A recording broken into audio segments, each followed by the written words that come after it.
നമ്മുടെ ഒരു ടൂളാണ് സയൻസ്. നമ്മൾ ബുദ്ധിപരമായി മനസ്സുകൊണ്ട് ഞാൻ എന്താന്ന് തെളിയിക്കാൻ നോക്കുകയാണ്.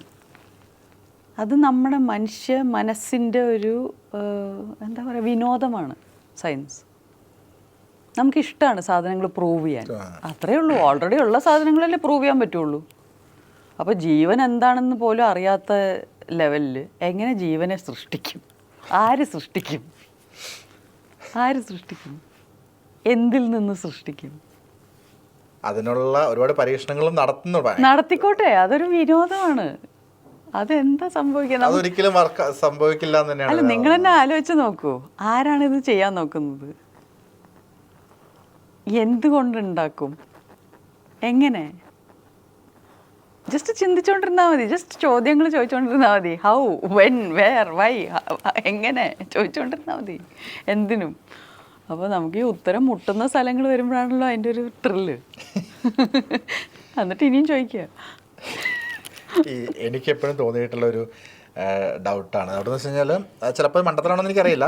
ഈ നമ്മളിപ്പോൾ ഒരാൾ മരിക്കുന്നു എന്ന് പറയുന്നു, പല ഇപ്പം കോൺസ്പിറസി തിയറികളും അങ്ങനെയൊക്കെ നമ്മൾ കേട്ടിട്ടുണ്ട്. ഇപ്പോൾ ഒരു ചില്ലുകൂട്ടിലിട്ട ഒരാളുടെ ദേഹത്ത് നിന്നും ജീവൻ പോയപ്പം കൂട് പൊട്ടിപ്പോയി എന്ന് പറഞ്ഞാൽ ഒരുപാട് തിയറി നമ്മളിപ്പോൾ യൂട്യൂബും ഗൂഗിളും കഴിഞ്ഞാൽ അങ്ങനെ ഒരുപാട് ഈ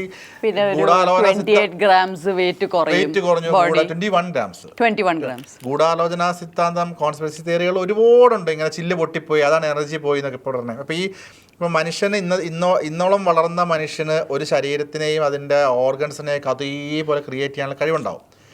പക്ഷെ അതിലേക്ക് എന്തോ ഒരു സാധനം കൊടുത്താലേ അത് ഓണാവുള്ളൂ. അതെന്തായിരിക്കും ശരിക്കും ഈ ജീവൻ? ജീവൻ അതാണ് ഞാൻ പറഞ്ഞത്. What is Jeevan? Conscious energy. Conscious energy വെറുതെ ഷോക്ക് അടിപ്പിച്ചാൽ പോരാ. കോൺഷ്യസ്നെസ് വേണം, ബോധമുള്ള ഊർജം, അതാണ് ജീവൻ. അതൊരിക്കലും ഉണ്ടാക്കാൻ പറ്റില്ല. അതാരുണ്ടാക്കും? ഈ ബോധമുള്ള ഊർജം ഓൾറെഡി ഉണ്ടല്ലോ. അതെങ്ങനെ ഇനി ഒരെണ്ണത്തിന് ഉണ്ടാക്കേണ്ട കാര്യമില്ല, ഓൾറെഡി ഉണ്ട്. അത് വിചാരിക്കുന്ന പോലെ എല്ലാം നടക്കുകയുള്ളൂ. ഈ മനസ്സ് വിചാരിക്കുന്നത് അത് അങ്ങോട്ട് കയറി ഭരിക്കുന്നു. ഈ മനസ്സ്, ഈ ബോധമുള്ള ഊർജം ഉണ്ടാക്കിയ ഒരു ശരീരം ഇല്ലെങ്കിലും മനസ്സില്ല. ശരീരം മനസ്സ് ദേ ആർ എ കോംബോ. അതുകൊണ്ട് ശരീരവും മനസ്സും എന്നല്ല, ശരീര മനസ്സ്. ബിക്കോസ് ഹാർഡ്വെയറും സോഫ്റ്റ്വെയർ ആണ്. സോഫ്റ്റ്വെയർ ഇല്ലാണ്ട് ഹാർഡ്വെയർ കൊണ്ട് ഗുണമില്ല. രണ്ടും ടുഗദർ വേണം. അപ്പോൾ ഇതിനെയൊക്കെ ചലിപ്പിക്കുന്ന സാധനമാണ് ഈ പറഞ്ഞ ഞാൻ, അല്ലെങ്കിൽ ജീവൻ, അല്ലെങ്കിൽ പ്രാണൻ, അല്ലെങ്കിൽ യൂണിവേഴ്സ്, അല്ലെങ്കിൽ ദൈവം, അല്ലെങ്കിൽ എന്ത് വേണമെങ്കിലും വിളിച്ചോളൂ. ബോധമുള്ള ഊർജം. ആ ബോധമുള്ള ഊർജമാണ് ഈ ശരീര മനസ്സിനെ, ആ ബോധമുള്ള ഊർജത്തിനെ പ്രൂവ് ചെയ്യാൻ പറയുന്നത്. അപ്പോൾ ഒരു ദിവസം വേണമെങ്കിൽ അത് പ്രൂവ് ചെയ്യും. പക്ഷെ പുതിയൊരു സാധനമൊന്നുമല്ല ഉണ്ടാക്കുന്നത്. അതിൻ്റെ തന്നെ എന്താ പറയുക, അസ്തിത്വം എന്നാണോ വാക്ക്? അസ്തിത്വം. അതിന്റെ തന്നെ അസ്തിത്വത്തിനെ പ്രൂവ് ചെയ്യുന്നു നമ്മളിലൂടെ. ഉള്ളതിനെ പ്രൂവ് ചെയ്യുന്നു നമ്മളിലൂടെ. എങ്ങനെ ക്രിയേറ്റ് ചെയ്യും? ആര് ക്രിയേറ്റ് ചെയ്യും? അത് ഓൾറെഡി എല്ലാം ഉള്ളതിനെ കണ്ടുപിടിക്കുന്നു, ഉള്ളതിനെ പ്രൂവ് ചെയ്യുന്നു, തെളിയിക്കുന്നു. അത്രയേ ഉള്ളൂ. നമുക്ക് തെളിവാണല്ലോ വലിയ കാര്യം. അപ്പോൾ തെളിയിച്ചു എന്ന് പറഞ്ഞ് തെളിയിക്കുകയാണ്. ആ മനസ്സിനെ വരെ, ഈ തെളിയിക്കാൻ ശ്രമിച്ചുകൊണ്ടിരിക്കുന്ന മനസ്സിനെ പോലും ചലിപ്പിക്കുന്നത് അയാളുടെ ഉള്ളിലെ ജീവനാണ്. എന്നിട്ട് അയാൾ ജീവൻ എന്താണെന്ന് പ്രൂവ് ചെയ്യാൻ നിൽക്കുകയാണ്. Very good. ജീവൻ പ്രൊമോട്ട് ചെയ്യും. കമോൺ, കുറച്ചുകൂടെ ആഞ്ഞ് പരിശ്രമിക്കുകയെന്ന് പറയും. അത്രയേ ഉള്ളൂ. പുതുതായിട്ടൊന്നും ഉണ്ടാക്കാൻ പറ്റില്ല നമുക്ക്. ഇപ്പം ഈ ജീവൻ എന്ന് പറയുമ്പോൾ തന്നെ ഞാൻ ചോദിക്കട്ടെ, എന്താണ് മരണം എന്ന് ചോദിച്ചു കഴിഞ്ഞാൽ എന്തായിരിക്കും അത്? ജീവൻ ഈ ശരീര മനസ്സിനെ വിട്ട് പോകുന്നതാണ് മരണം. എങ്ങോട്ട് ഇപ്പം പോകുന്നു എന്ന് പറയുമ്പോൾ എവിടെ പോകുന്നു? ഇതാ ഇവിടെ പോകുന്നു. ഇപ്പം എങ്ങനെയാണ് ജീവിച്ചിരിക്കുന്നത്? കുറച്ച് നേരം മൂക്കും വായ അങ്ങ് പൊത്തിയാൽ അപ്പം തന്നെ മരിക്കും. വിതിൻ 2 minutes മരിക്കും.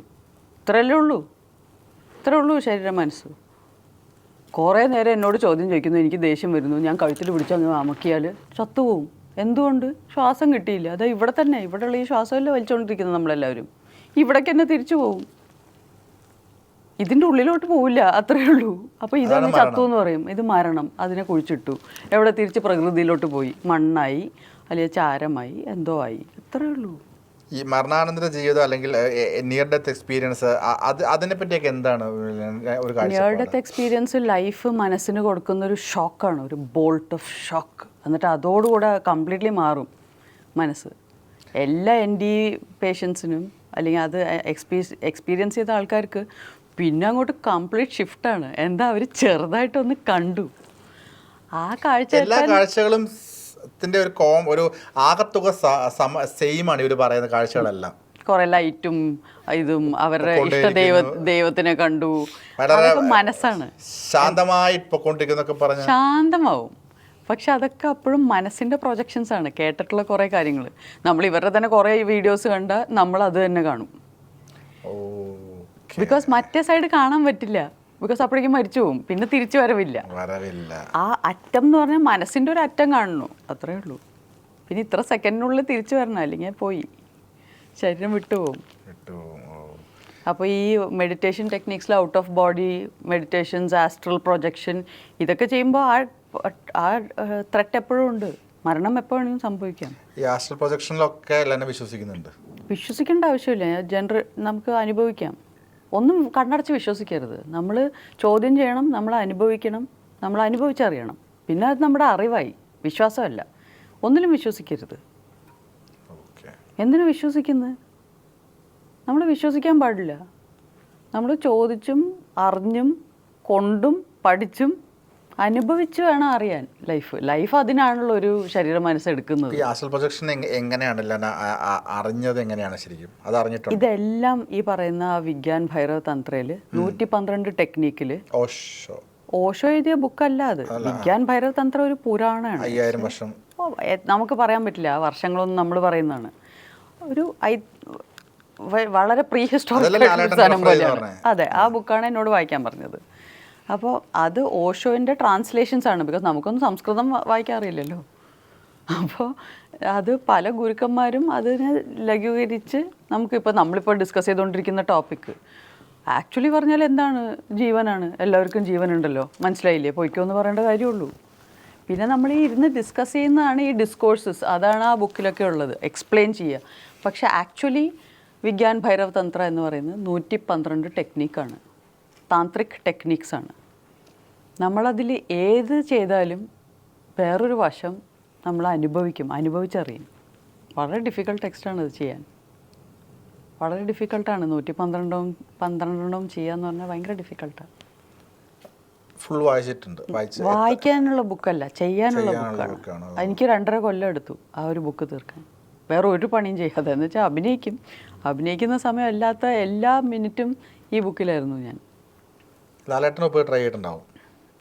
ഞാൻ ചോദിച്ചിട്ടില്ല. ഈ മലയാള ബുക്കിന്റെ ഫോർവേഡ് എഴുതിയത് ലാലേട്ടൻ. അപ്പോൾ അത് തന്നെ എനിക്ക് വലിയൊരു എന്താ പറയുക, അദ്ദേഹം ഇങ്ങനത്തെ കാര്യങ്ങളിൽ കുറച്ച് വളരെ ഇൻട്രസ്റ്റ് ഉള്ള. ഇപ്പോൾ ഈ ഇടയായിട്ട് കുറേയും കൂടെ പുതിയ ഇന്റർവ്യൂസും കാര്യങ്ങളിലൊക്കെ കുറച്ചും കൂടെ സ്പിരിച്വൽ ആയിട്ടുള്ള കാര്യങ്ങൾ, കാഴ്ചപ്പാടുകൾ ഷെയർ ചെയ്ത് തുടങ്ങി. ബിക്കോസ് ഇതെന്താ മിക്കവരും ഇത് ഷെയർ ചെയ്യാത്തതിൻ്റെ കാരണം എന്താണെന്ന് വെച്ചാൽ അത് അവരുടെ കാഴ്ചപ്പാട് മാത്രമാണ്. എന്തിനാ വേറൊരാളെ അടിച്ചേൽപ്പിക്കുന്നതെന്ന് വിചാരിച്ചിട്ടാണ്. മനസ്സിലായി. ഇപ്പം ഇത്രയും ജീവനിലും അല്ലെങ്കിൽ ദൈവം ഇതിലൊക്കെ ഒരു ഉത്തരം കാണുന്ന ലെന ശരിക്കും പറഞ്ഞാൽ ഇപ്പം നമുക്കിപ്പം കോടിക്കണക്കിന് ദൈവങ്ങളുടെ പേരുകളും അത്രയും ദൈവങ്ങളും അതുപോലെ തന്നെ എവിടെ തിരിഞ്ഞാലും അമ്പലങ്ങളും പള്ളികളും എല്ലാം ഉണ്ട്. അപ്പോൾ ദൈവത്തിൽ വിശ്വസിക്കുന്നുണ്ടോ? ഏകദൈവത്തിൽ വിശ്വസിക്കുന്നുണ്ടോ? അതുപോലെ ഒരു മരണാനന്തര ചടങ്ങുകളിൽ ക്രിയകളിൽ വിശ്വസിക്കുന്നുണ്ടോ? ഒന്നിലും വിശ്വാസമല്ല. അതായത് റിലിജ്യൻ ഒരു ലെവൽ വരെ മെച്യൂരിറ്റിയുള്ള സോൾസിന് ഒരു ആശ്രയമാണ്. അവർക്കത് ആവശ്യമാണ്. അത് ആ സ്റ്റേജിലുള്ളവർക്ക് വേണ്ടതാണ്. അത് കഴിഞ്ഞ് നമ്മൾ പ്യുവർ സ്പിരിച്വാലിറ്റിയിലേക്ക് ദൈവത്തിന് നേരിട്ട് എനിക്കറിയണം, എനിക്ക് വേറൊരു ചടങ്ങുകളൊന്നുമല്ല, നേരിട്ട് അറിയണം എന്ന് പറയുമ്പോഴാണ് നമ്മൾ സ്പിരിച്വാലിറ്റി എന്ന് പറയുന്നത്. അതുവരെ റിലിജ്യനാണ്. റിലിജ്യൻ ആവശ്യമുള്ള ഒരു വിഭാഗം ആൾക്കാരുണ്ട്. അവർക്കതൊരു കമ്മ്യൂണിറ്റിയാണ്, ഒരു ആശ്രയമാണ്, ഒരു ചിട്ട കൊടുക്കുന്നു, മാർഗദർശനം കൊടുക്കുന്നു ലൈഫിൽ. ഒരുപാട് ഗുണമുണ്ടല്ലോ പലർക്കും അവരുടെ റിലിജ്യനിൽ നിന്നും. അവർക്കൊരു കമ്മ്യൂണിറ്റി ഉണ്ട്, ഞാൻ ഇന്ന ആളാണ്, ഞാൻ ഈ ഇതിൽ വിശ്വസിക്കുന്നു. അത് വിശ്വാസത്തിൻ്റെ പുറത്തുള്ള ഒരു സംഭവമാണത്. ഈ വിശ്വാസം പോരാ, എനിക്ക് അനുഭവിച്ചറിയണം എന്ന് പറയുന്നവരാണ് സ്പിരിച്വൽ. ഓക്കെ. വിശ്വാസത്തിൻ്റെ ലെവലിൽ നിൽക്കുന്ന ആൾക്കാർ റിലിജ്യൻ വരെ എത്തി നിൽക്കും. അതിനും മുകളിൽ വളർന്നു പോകുന്ന സോൾസാണ് സ്പിരിച്വാലിറ്റിയിലേക്ക് പോകുന്നത്. മനസ്സിലായി. അപ്പോൾ ഞാൻ ആ കാലഘട്ടം കഴിഞ്ഞ ഒരാളാണ് എന്തായാലും ഏതോ ഒരു ജന്മത്തിൽ. ബിക്കോസ് ഈ ജന്മത്തിൽ തന്നെ ഞാൻ പറഞ്ഞില്ലേ, ജനിക്കുമ്പോൾ ഞാൻ എല്ലാം മിക്സ്ഡ് ആയിട്ടുള്ള റിലിജിയൻസ് എല്ലാം മിക്സ്ഡ് ആയിട്ടുള്ള ഒരു ഫാമിലിയിലേക്കാണ് വരുന്നത്. ബിക്കോസ് നമുക്കത് കഴിഞ്ഞു.